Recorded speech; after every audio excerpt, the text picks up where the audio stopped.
Welcome, everyone, to the Spiritual Forum. I'm so glad you're here. I've been away for weeks. I was at the Parliament of the World Religions for a week, tabling with my spiritual vegan friends.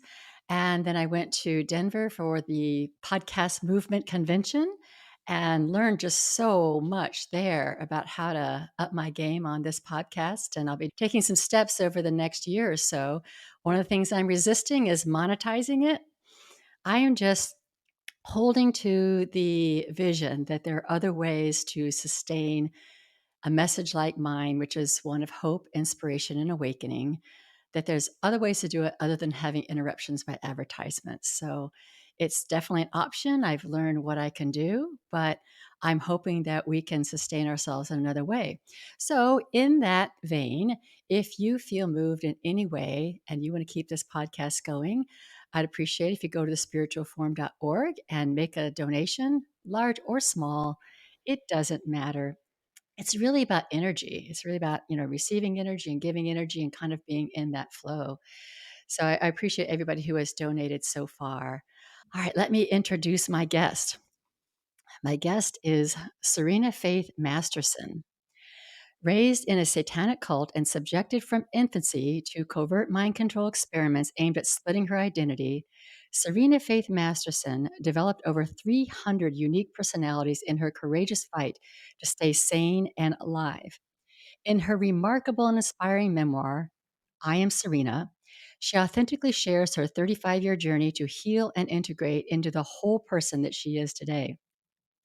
She did this by connecting to her authentic self under the guidance of Norma Delaney, a woman who committed over 20 years to helping Serena heal. Today, Serena mentors individuals worldwide who want to set themselves free from their trauma. She shows them how to differentiate between their soul voice and their mind's voice. Now, that is something that every single one of us is yearning for. I know that because as a minister, I got that feedback more than anything. How do I listen to the voice of spirit versus my own ego voice? Serena believes she's not a victim, but the creator of everything she endured because she chose before she was born to wake up to the game of fear. We're going to have a great conversation today. Welcome, Serena. Oh, thank you so much, Carol. I'm so pleased to be here. I am too. I'm glad we made this work. I contacted you after reading your book. I'm like, there is so much in this book. And there's such a huge message. So we're going to do this in two parts. And today we're going to kind of focus on your story, your healing, your spiritual life, and that a magnificent transformation from all of these personalities into one amazing whole person. And our next one will be more about the game of fear and the victimhood that's going on in the world and how we can take this message into the world and heal ourselves and the world. And I'm sure both of our sessions will intersect in different ways, but that's generally how we're Yeah. going to be dividing them up. But so let's start by you telling me, all of us who are listening, your spiritual story. We have agreed that we're not going to go into the details of some of the torment and the trauma that you experienced as a child. So that's an agreement up front. But we're really interested in knowing how you got to where you are today. And I just want to say to listeners that I did read Serena's book. I read it word for word. I tried to skip ahead and it just didn't work for me because I kept wondering, how did she get there? So I had to go back. And it's just a story that, even though most of us have not experienced the level of trauma that she did and the level of healing that she has done, it is a roadmap for each of us. And it's an amazing way that she has expressed how to become whole and claim all those lost parts of ourselves. And each one of us have it. So thank you so much for your book. And now I'll turn over to you, Serena, to tell us your story. Well, thank you, Carol. You know, the thing that is so important for me to share with everyone is that when we get born and we come into a physical body and we come through the veil of forgetfulness, we forget that we're this divine human being. We experience ourselves as a body with a mind. And that was me, except I experienced myself as a mind and spirit. And so my book has been called a love story. It's been called a textbook. Things that I could never have imagined as people have read my story and honored me.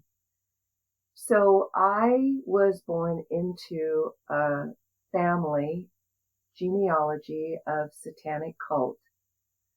And my father was the head of it. My grandfather had been the head of it before him. The CIA approached him before I was even born and asked if he would contract his firstborn child to their mind control program that they had created in 1953 called MK Ultra. And my father said, sure, great idea. So they were intent on joining two modalities of mind control to find out if they could control a human being completely through the mind. So I was born in April of 1955. And at 3 days old, when I came home from the hospital, my journey of torture training began. It affected every single thing that a human being takes for granted. For instance, the connection with a mother, or being fed, being warm, being held. Everything was reversed for me. I was cold. I was not fed. I was left alone for hours.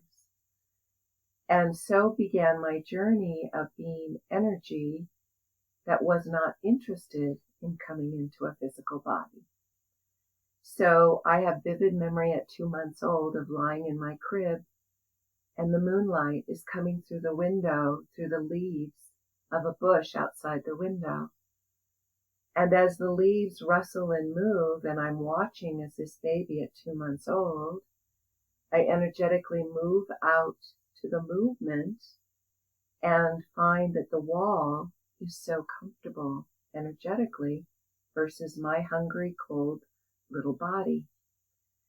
I had already been moving out from 3 days old into my father, who was a lot more warm based upon the rage that he carried constantly.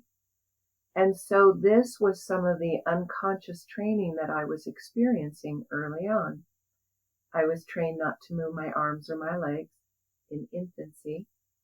And so I began to identify as eyeballs watching and mind. So the neurotransmitters in my brain were set up to support this experience of multiplicity.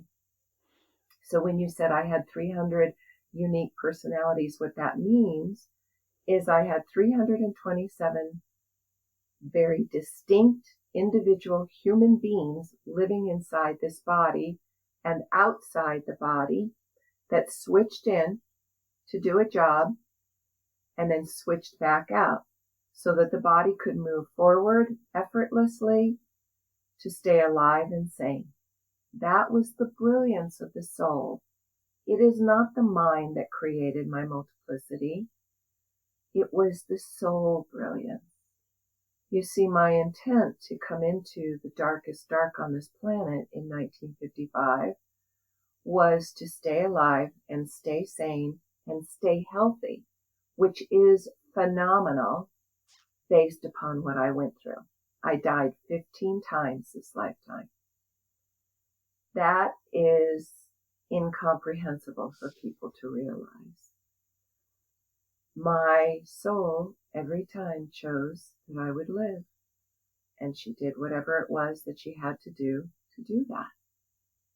As I speak this, I am always filled with a sense of wonder, of awe, of gratitude. You know, I had memory that I died at 2.5 years old and that my brain and my spinal cord, and she put me into a coma, and she literally weaved my brain stem and my spinal cord back together again. And I was in a coma for over 5 days as she did this work. And many times through this journey of my healing in the last 37 years, she has shown me that I have been like Lazarus. And so I was shown that story in the Bible because I was there. I was one of Yeshua's disciples because I've done past life work as well in this lifetime. And I was shown the dynamics, the way that it actually happened, where Yeshua brought Lazarus back into his body for healing. And it was amazing. That is how I have come back into life. But my soul brilliance knew that she needed to split each energetic, traumatic event into one or multiple aspects of energy. So when I do a workshop with people and I teach them about the profound wisdom that they truly are, and I invite them to come in and do the breath practice that I learned from Norma Delaney, I teach them that there is an element of such brilliance.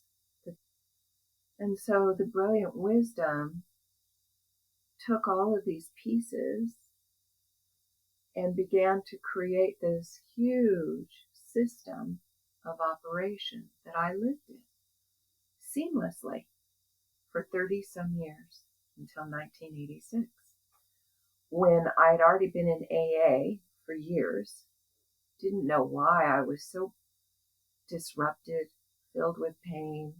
I was a single parent of 3 boys, struggling every day to cope, looking at these boys and going, what do I do? Not knowing that in truth I was 3 years old emotionally and mentally. So no wonder I had such a hard time raising these children. And so I went to my first therapist, and he said to me, do you think you could have been molested sexually? And I looked at him, I go, no.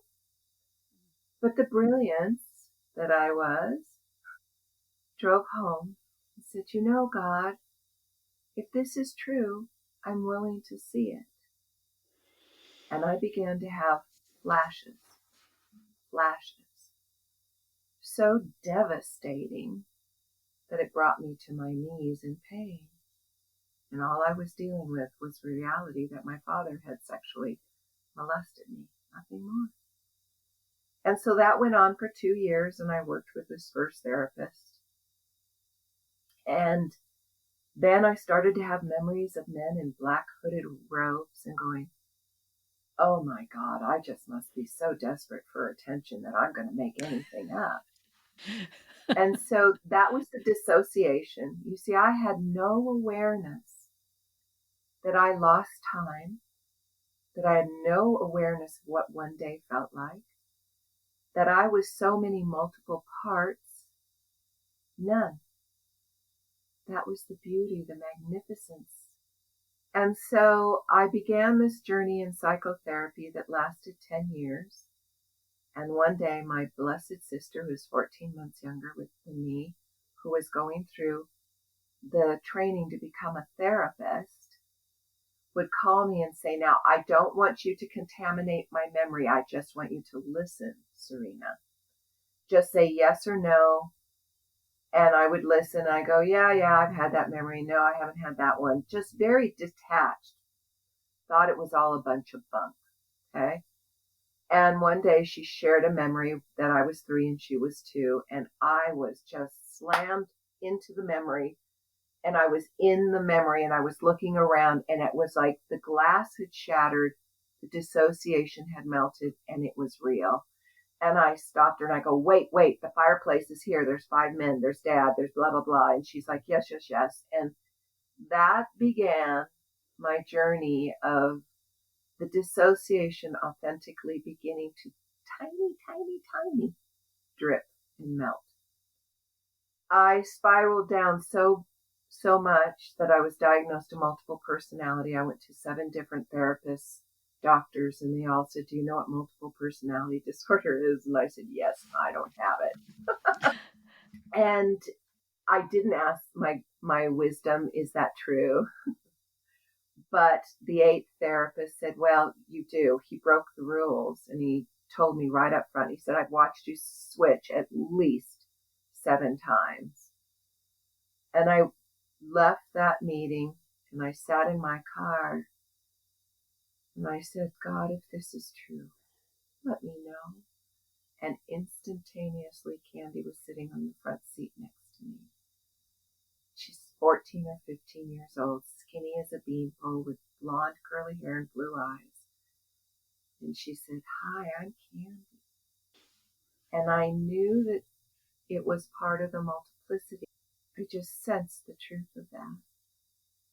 And so a few months later, totally wrecked, hardly able to function, I went into a hospital to get fixed at 28 days program, thinking that will get me on track, because in truth, I didn't believe I was a multiple. And I ended up being in the hospital for 8 straight months, lost my 3 sons to foster care, and that began the next step of my journey of awakening. During this process, I was in and out of the hospital for the next 4.5 years, totally destabilized, with constant memories, new memories coming up. Memories of the government and everything else, and all it was just no, no, no, no, no, it can't be. Struggling to survive. I knew by that time of Robbie and Daniel and Charlotte and Roberta and all these other people, but I experienced them as separate people. I had no connection that they were in the body. And I began to feel hopeless, so deeply hopeless that I was never going to get my boys out of foster care, because everything was driven toward, I must get them out of foster. And I began to hear this quiet, still voice say, there's something more. There's something more. And I went, okay, what's the more? And within a month, I was meeting Norma Delaney. Mm. I had my first appointment with her in March of 1996. I'll never forget her opening the door and me looking at her. The radiance that she emanated, the compassion that she was. And she smiled at me. She said, come on in. And we went into the living room and she invited me to sit next to her on the couch. And I was like, oh no. And I sat on the floor with my back on the wall, against the wall, and proceeded to switch probably 20, 30, 40 times. I have no idea. As I say that, my whole body is filled with such gratitude. She and I had come together, for our soul contract had been for she and I to connect, so she could bring me out of the bowels of hell. She had no idea what it meant to work with a multiple personality, but she trusted this infinite, brilliant wisdom that radiated through her. And we began this profound journey. And that is what my book is about. This love affair of this woman standing in my presence day in and day out, 24 hours a day, speaking to me as many times as I needed to, holding a space of such compassion and brilliance that she literally reached her hand down into the darkness of my insanity, my pain, and pulled me out. I I want have to pause for goosebumps a all minute. over. I just want to Mhm. pause for a minute because I want to unpack what you said. And then, I mean, there's so much in what you just said, and then we can kind of move on. I want to comment on your, you're referring to, yeah, I know there's so much in that. I'm To your, just so grateful. I'm just so grateful to her for her love for me. yes, yeah. It is a love story. And I really do want to talk about Norma and who she was and what she did, because she was an angel, and you're an angel. But for the people who are listening, I want to pull out a few ideas of what you said, because I don't want it to get lost on people. You I think a lot of people think that multiple personality disorder or dissociative identity disorder is some sort of bad thing, some sort of illness, something wrong. And the way you describe it is some amazing strategy that your soul had for you. And I mean, that's the first time I had heard that. I love the idea. I Yeah, love how you refer to soul brilliance. Like, my soul is so brilliant. It protected me in these amazing ways, and it created these multiple worlds so that I could live, so that I could survive, so that my body could go on and end up yeah. ultimately doing the healing work that you did that was so phenomenal. So I just want everyone who's listening to kind of get that our souls Can are I that intercept brilliant. something here? Can Sure. I add something? When I teach workshops, when I work with my clients, I invite them, and so I'll invite all of you that are listening to close your eyes and imagine yourself at 3 years old. You are bursting with joy, running through the house, shouting at the top of your lungs as a sweet, innocent child. And you run by your mother, and she grabs you and she says, "Oh my God." And that little child that you are inhales in shock, steps out of the body, and in that moment, an aspect of personality is created. That aspect, if it happens infrequently throughout your life growing up, is deposited. That energetic vibrational package sits in your body, doesn't really cause you too much, problem. But if you have that kind of reactive parent who isn't there emotionally, mentally for you as that little child growing up, you begin to step out of the body and pretend. You see, no one on this planet gets to get a free pass out of pain, out of heartache, out of fear. A child at 3 does not know from a place of maturity that their parent is having a rough day, a rough moment. They take it in and believe it's their fault. So everybody has this soul brilliance. Everybody has parts. You hear people say, well, a part of me really wants to do this, but a part of me is afraid. That is multiplicity in a very minimal scale. So, as a person, when we are dealing as multiple parts, we're conflicted, then we don't get to choose from a place of empowerment, joy, and peace. So, this that my book is about, anyone can use for this breath practice is powerful. It's just that because my trauma was so severe, my soul knew she had to really wrap it in multiple layers of this dissociative energy so that I could keep staying alive. Does that make sense? It really does. And I think it also answers why there are times when we're reactive, we rarely see our own reactivity, actually. Let's just say we see somebody else, our boss, our spouse, our child, or whatever, being reactive. and and we say, you're acting like a 2-year-old, or grow up. Yes, And they're yes, coming from that place. They're coming from yes. that is a 2-year-old self, or a 7-year-old self, or a 16-year-old self, or whatever, that is reacting in that way. And so I completely agree. All of us have these kind of broken places where we have these selves, and our job is really to integrate them, as you have laid out so wonderfully in your book. The other couple of points that I want to just pull out of your original story is when you had the memories that you didn't believe them. And I think that's, it's like, no, that can't be true. That can't be true.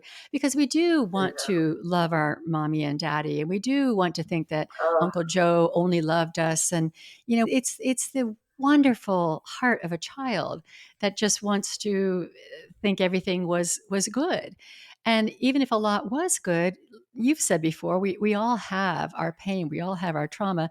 And while some people do choose to just dwell in all of those spaces of the past, others just completely discard them. I don't believe it. I don't believe it. And so I think that's something that I want to point out to my listeners. And then what you said is, it's like your prayer was, if this is true, I think I wrote this down. If this is true, I'm willing Yeah. to face it. Is that what you said? If this is true, I'm willing to face Show it. me the truth. I said, Yes. show me the truth. Yes. Yes. That is, Because I knew something was not right because here I am every single day in pain, physical, mental, and emotional. So I knew something wasn't connected. So it was like, show me the truth. Show me the truth. So for me, and I am so grateful for this because when I was in the hospital, those 8 straight months, there was all these other multiples and they hated God. They hated spirituality. They hated all that. You see, that was not my journey. I was always so available to Jesus, to God, to that energetic space of awareness. But my soul contract that I had created beforehand always honored this unique journey. People, my boss yesterday, I told, it's funny, yesterday I have a new boss and I showed him my book, gave it to him, told him about my journey, and he was just like in shock. He's my youngest son's age. And he goes, but how did you remember all these memories? Because I remember 3 days old. I remember a week old. I remember very faintly being born, even. So it's interesting. And I said, because that was the intent of my soul to have photographic memory. So when Norma would say, now sense, where does this come from? I would close my eyes and literally energetic list just dropped to a file cabinet. And I would go through the file cabinet and pull the file, the manila folder out, open it, and out would come the memory. That's how dissociative I was. But that was the brilliance of my soul. I'm so passionate to share with people. You don't get how brilliant you are. You don't get how unlimited you are. You know, when I was in church, because my father took us to church, because in the 50s and 60s, it was you must fit in and look like everybody else. So he took me to an Episcopal church. And here I am at 5 years old, and the priest is saying, and Jesus said, do not look to me, for you can do this and more. And those two sentences radiated through my little 5-year-old body. And I knew that that was what my life was about. That knowingness was separate than everything else. I had no connected awareness of why, but I knew I was to be more than what Yeshua even was saying he was or demonstrating who he was. Now, that is not said from ego, because you see, Yeshua, Jesus, I call him Yeshua, said the kingdom of God dwells within you. Well, we all, including me, always believed, okay, the kingdom of God was heaven and heaven's up there in the sky. And no, the kingdom of God is down in the core of you, below your belly button. And this breath practice that Norma taught me is the miracle of breath. It brings you down deep, deep below the belly button, assuring the body you're safe, it's okay. It begins to connect you to your soul, to the wisdom, the knowingness.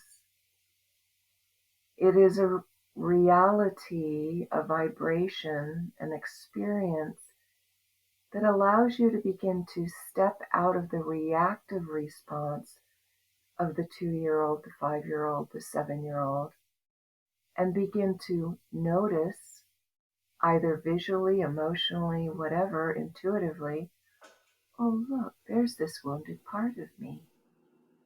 Can I breathe this child home because I love her, because I love him? It truly is falling in love with oneself. That is the love affair that matters. yes. And in your book, I remember that Norma, we can kind of pivot to her, I suppose, but Norma would say, you get to choose. The kinds of things she would say, you get to Yeah. choose. and you need to be honest. Is that honest? And she was always kind of challenging you about the mind versus the heart. But before we get to that, the other thing I want to point out in your beginning story is I was really struck that your motivation to do this healing work, in the your beginning. motivation was love. Your motivation was love for your Oh, yeah. sons. Your Oh, motivation was, I'm going to get those boys back. And I thought that was so interesting. I had wondered if you would have been able to no, complete your journey with. absolutely not. I am very clear for me. And it's funny, I was working with one of my clients yesterday and I said, I want you to hear this. I want you to feel how proud you are of you. You are doing this work without any motivation of a child or any other reason, but because you want to help you. No, my level of self hatred, of self loathing, of wanting to die, kill myself was humongous. So if I didn't have these three little boys that I loved so hugely, and I loved them the only way I knew, from a base of fear, but I did love them. And I was going to get them out of foster care, whatever. And so my soul, in her brilliant wisdom, allowed me to come together in a semblance of enough stability that in 1998 the court said, oh, good, you're pretty integrated. You can have your kids back. Little did I know, because remember in my book in 98 of November, after they left my home and they went on their journey, then my soul said, now you can live your life somewhat comfortably, or if you choose to delve into this even more deeply, it will be worse than anything you can imagine. So, no, I would never have done this work if I had not had that carrot of my three boys. I love them. Yeah, so I wonder about, you've talked about your soul contract with Norma, and well, let's talk about your soul contract because I'm wondering if your boys were in there Okay. too. No, they all came to me before I gave birth to them, and they all chose to ride on the tail experience of what I had done and chosen. And Okay, they all had a different reason for their connecting to me. okay, okay, So, but my soul contract was with Norma and two other people. okay. And I was your father one of those people? No, no, my mother was Okay. my birth mother. Do you have any sense of who your father was in all this? As he just has his own soul thing he's doing? He has his own soul thing. Okay. He was the head of a satanic cult, multi-generational family satanic cult. He was in high school with my mother, my birth mother, and saw her as the perfect victim that he could marry and Hmm. bring into the cult without her rebelliousness, which was exactly. But my mother was the one that chose to keep me alive no matter what. Hmm. Hmm. Okay. And is your mother still alive? No, she passed in Okay. 2013. Okay. And Norma? But I had let her go in 1994. Okay. Norma died in September of 2020 on the 9th, Oh, which is in 2 days. It'll be 3 years. oh gosh. Okay. Okay. All right. Well, why don't we talk a little bit about Norma and the whole healing process? Because I saw her as, I mean, she's definitely an angel in terms of here I am, and being so willing to carry you through 20 years. And there were times when you lived with her and her husband when they moved to Colorado, they took you with them, and when your soul gave you this option of you can live a fairly normal life, fairly differentiated normal life now, or go into the valley of the shadow of death, let me literally. Norma was there to take you through all of that. And at the same time, Yeah. what I was so struck with was not just her love, which at times was tough love, which at times seemed to be Oh, yeah. a little tough. It took a lot of resilience. The other thing that just really struck me about her is that she didn't have anything in front of her saying, this is what to do. She relied on her intuition in the same way that she guided you to learn how to rely on your soul, your intuition, your inner divine self. And Yes. I think that's just so cool. So, why don't we talk a little bit about Norma? And I know you got a little emotional before just thinking about what she did for you. I'll I just turn over just, to you. this woman was already an awakened soul when she came into this lifetime for the most part. Her commitment to me was the reason she was born, period. She had gotten married more than once, lost her husband. She was a multimillionaire, lost all that money with her husband. He died of a massive heart attack. She ended up on the island of Kauai, and Kuan Yin, the goddess of compassion, came to her and told her that she wanted to teach her how to breathe. So you see, Norma was already with me, but Kuan Yin and Yeshua and many other light beings were walking with us every single day. So even in the darkest dark, I was with Kuan Yin and Yeshua. So was she. So she began to learn this breath, this conscious, compassionate breath.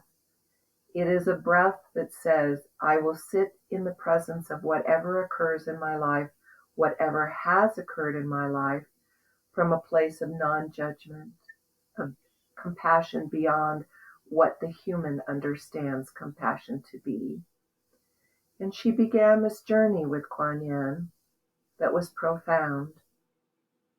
When she began to work with me in 1996, she realized that she no longer could channel Kuan Yin, that in order to do the work with me, because she was working with multiple clients at that point, that she had to become the embodiment of Kuan Yin.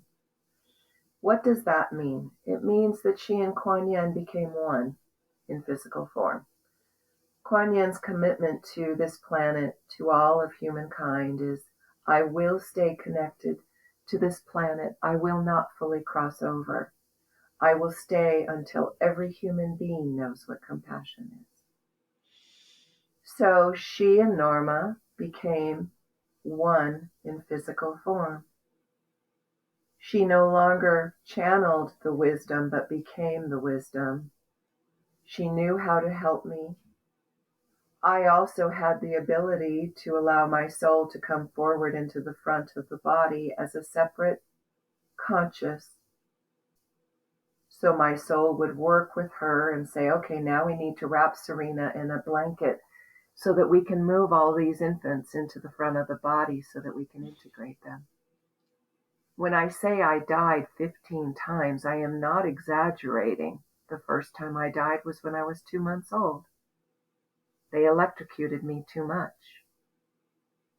So this journey began this dance, and I often imagine it like the ice skaters that are partners that flow across the ice. They are so in sync that there is nothing that's out of step. It was the most profound experience. When she and Garrett brought me to Colorado and they found the little house that I still live in, been here for 22 years, she would come every day. She would talk to me 7 and 8 times a day.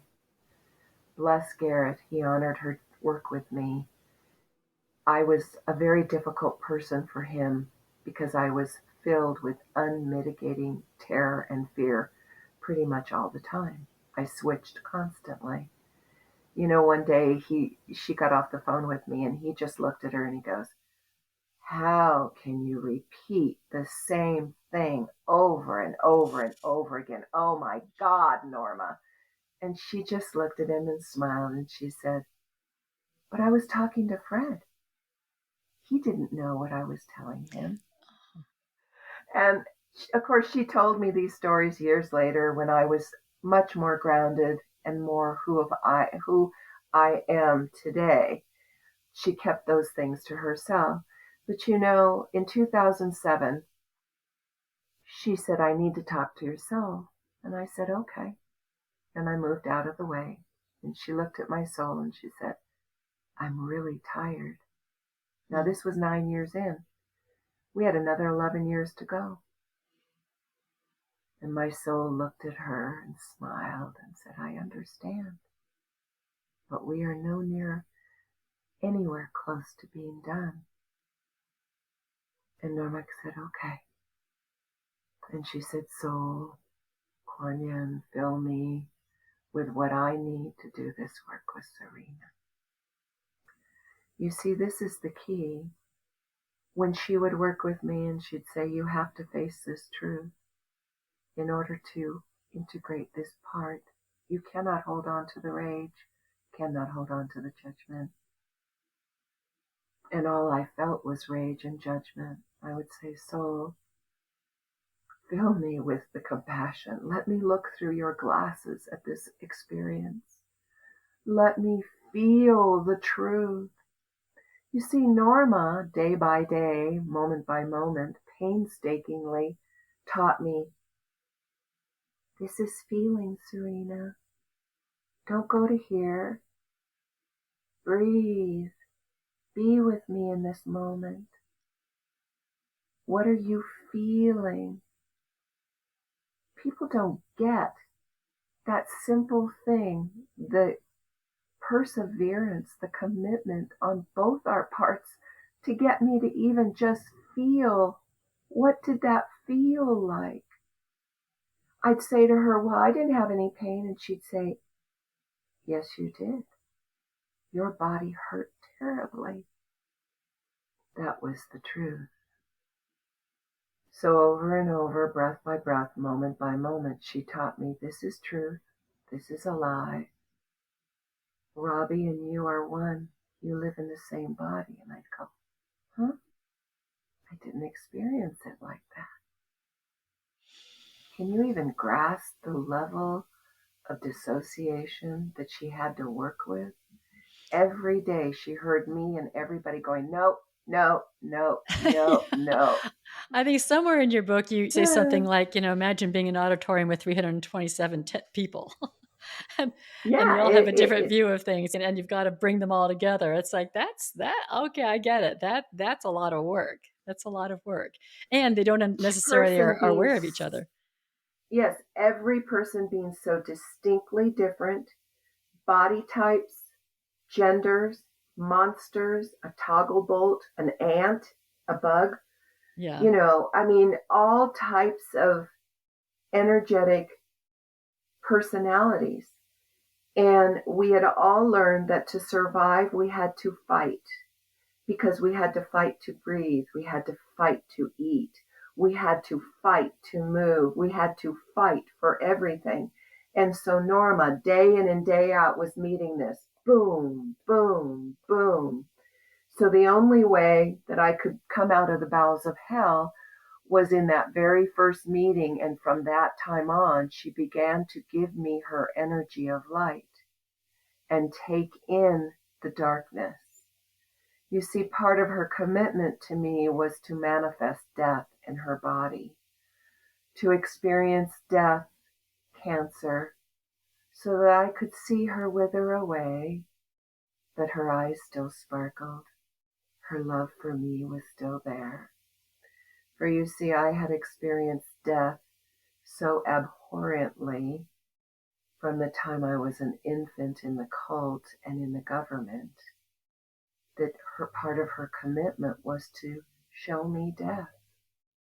So she died on September 9th, 2020. It was the most profound experience for her. On September 8th, I was sitting on the couch sobbing. She was in a coma by now. She lived in California. I still lived in Colorado. But we connected every day, multiple times a day, because we loved each other so. And I said, what am I so upset about?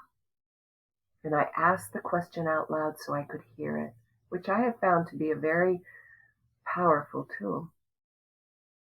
And I said, I will not see her sparkling brown eyes. I will not hear her voice. I will never touch her hand again or hold her body. And I let me sob with that truth. And I sat in the grief of that reality as I breathed. And then I heard the words. Mm. Will you let me And go? Mom had Yeah. whispered, and I said, yes, Mom, I will. Because it didn't matter that thousands of miles were between us. She and I still could speak. And I went to bed that night. And I left my body and I went to her. And I stroked her face and I kissed her. And I thanked her. I said, it's okay now, Mom, you can go. And she let go fully in that moment. Wow. Wow. That's Yes. really, yeah, that's amazing. I think that you and Norma have your own love story. It's like your souls came and kind of completed each other. And Yes. it's very, very beautiful. I love the way you speak of her. I love the way she worked with you with such steadfast commitment. I just don't know Oh, how many goodness. people are committed to anything, you know, that that committed and can just keep at it, not even knowing when is the end of this. We don't really know, but that really is what love is. That's what love is. Love doesn't go, I got 10 minutes and I'll give it to you. It's something Mhm. that's so vast and everlasting and has no boundaries. And that's what I like to think the love of God is, the love of our soul is, our inner divine self. It's just so much bigger than can fit into what we understand in this 3D world. And she demonstrated it. Yes, And I'd like yes. for you to talk a little bit. I know we only have about 10 more minutes. So I'd like for you to talk about your soul agreement and what that Okay. contribution was for your healing, the contribution that you and Norma doing the healing work alongside with the other two souls in your soul agreement, what that has done for consciousness. Can you share that a little bit? Sure, sure. So when I met Norma, I was not aware of any of this soul contract stuff. I was in survival mode. I didn't realize how magnificent it was that we both met in Seattle, Washington at a Cryon event, and yet we both lived in Southern California. People go, wow, isn't that lucky? Blah, blah, blah. And I'm like, no. You see, the soul, spirit, with spirit, anything is possible. Okay? Anything is possible with spirit. I was deemed as being irreparable. I would never be repaired. I was broken. That's what the psychological community believed. So I had already lived over 300 lifetimes on this planet. I'd come from Lemuria. I had gotten so discouraged with the fact that even the lifetimes that I had lived as a shaman woman in an Indian society, I got lost. Even though I was one of Yeshua's disciples, I got lost. And so I said, I want to be born into the darkest dark so I can shake myself awake so that I can finally get that fear is not reality on the planet, that it is illusion, which I really didn't get at all on this side until the last few years. And Yeshua, Kuan Yin, Kuthumi, Saint Germain, the Brotherhood of Light, many of them said, the archangels, who I've been very close to, they're all like, well, we don't think you're going to be able to do that kind of a choice without getting lost in the darkness. So let's ask if some souls will be willing to support you in this journey. And so Norma's soul raised her hand. She goes, I'll help her come out of the bowels of hell. And then my birth mother raised her hand and she said, I will do whatever it takes to keep her alive. And then my dear friend in Portugal, Tanya Castillo, raised her hand and said, and I will finish whatever Norma can't. So 19 years before I was born, Norma was born. 20 years before no, 25 years before I was born, my birth mother was born. And then 19 years after I was born, Tanya was born. And so began this journey that I died so many times, was such a living nightmare that the worst horror movie that you would ever go to was not even comparable to what I lived, and I lived it 24/7. And I believed I was alone, but I never was.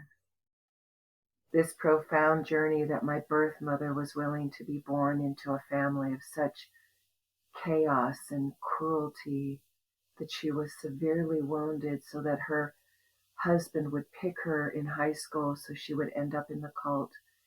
It all had a perfection to it, that she would love me that first year and cheat and hold me when my father wasn't around so that I would have some kind of semblance of touch, sneak and feed me at times when he wasn't around because he was a military officer in the Navy, to having my book serendipitously come out 5 months before Norma passed, so that Tanya would read my book and contact me in June, 3 months before Norma passed, so that the connection would be made. So I began to share with Tanya and say, I don't know why Norma's so sick. I don't know what's wrong with her. And begin this journey with Tanya so that she could help me come into the body in a way I'd never come into it before, to integrate the dissociation that made my body so vibrationally dense that it was flat like a piece of wood, so I could survive all the trauma. So that was Tanya's commitment to me. So this dance of spirit, that every single time I needed something, it was there. I say this because I hope all of the audience members can hear. When you choose such a phenomenal choice, you can discover the journey with your soul by intentionally saying, "Soul, will you be a part of my life?" You see, the soul honors the human so completely that it will not force itself upon the human. It is the human that must invite the soul into consciousness, into the body more fully, into every moment of every day. And your healing itself has an impact on consciousness. I think that Oh, when yes, you have your yes. full healing, that also impacts the consciousness for all of the rest of us. So every thought, word, and deed creates, whether it's conscious or unconscious.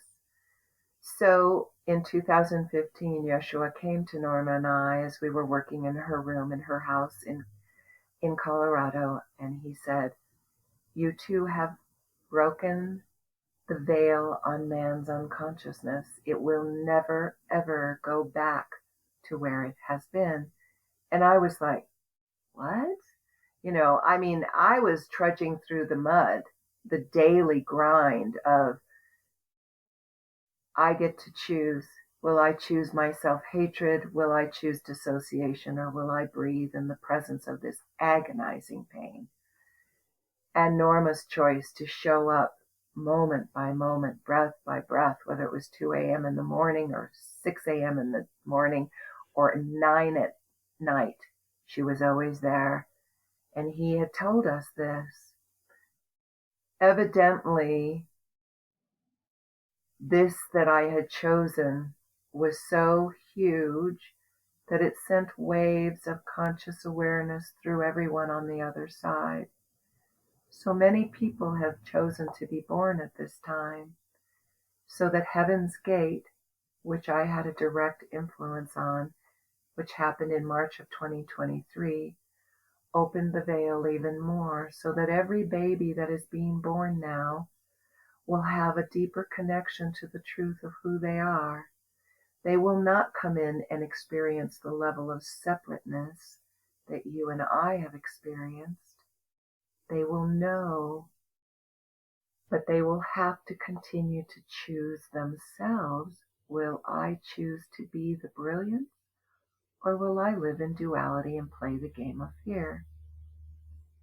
Everybody gets to choose. I love that your healing impacted consciousness in that profound way. And I believe that everybody who does the work on their wholeness and integrating their own self and making the choices for not living in fear, not living in rage, living in forgiveness and unconditional love and all of that, it's all impacting consciousness. It's all impacting what is Absolutely. awakening now everywhere in the world. And we're kind of running out of time. And so we'll continue this in another hour. And I just appreciate your being so open and authentic. Your whole story is about being authentic and choosing the authentic path. And it's a great Yeah. roadmap for all of us. But I wanted to just give you a 30 seconds, a minute or so to say whatever you might not have said. You probably want to direct people to your website and your work, and then we'll close. Yes. So the biggest message that I want to get out there is anyone can have massive shifts if they're willing to breathe this compassionate breath outside of judgment, outside of the mind. If you go to my website, iamserena.net, you can listen to my interviews. You can do 21 breathing sessions for free. You can purchase a session with me. I will work with you. I don't work for just an hour. I work for as long as the client needs. That creates a sense of safety for the individual. This way of living is so profound. It is a way of experience that is authentic. When you say, I'm real, I'm genuine, oh, I am all the time. To have my new boss sit in front of me and me just, oh, yeah, I used to have 327 personalities. Oh, yeah. And him just going, oh my God. And I had to help him yesterday because he got so out of his body that I showed him how to ground himself Mm. immediately and bring himself back into his physical. And he's like, wow. And then my friend going, aren't you afraid to tell him these things? I'm like, no, I'm not. Has everyone gotten the message? Absolutely not. No. People are disappointed that my book doesn't have any satanic cult memories in it. It's I'm like, okay. okay, well, that's We don't need more of that. What is your website? iamserena.net. Okay, I am Serena.net, and we have so much more to explore. I'm really looking forward to talking another hour with you, Serena. And I think the last thing I want to leave with people is I want to invite people to ask the question, if this is true, I'm willing to face it, or something like that. I think it's a wonderful prayer because if you have any questions about your own life or what is reality, what is truth, ask that question of spirit. Show me the truth. Show me the truth. And I think you'll be very, very, very surprised how much your consciousness is willing to show you what is true. And that is what this whole awakening that we're in the midst of is all about. So thank you so much, Because your Serena. soul knows everything, Carol. Your The soul knows soul knows, everything. it knows every moment that you have lived this lifetime, even if you don't remember it. Your soul does. Right. Right. Your soul knows So everything. So thank you, Serena. Thank you, thank you listeners. so much. And I'm going to close the spiritual forum now, but we'll see you next week. Appreciate everybody joining us.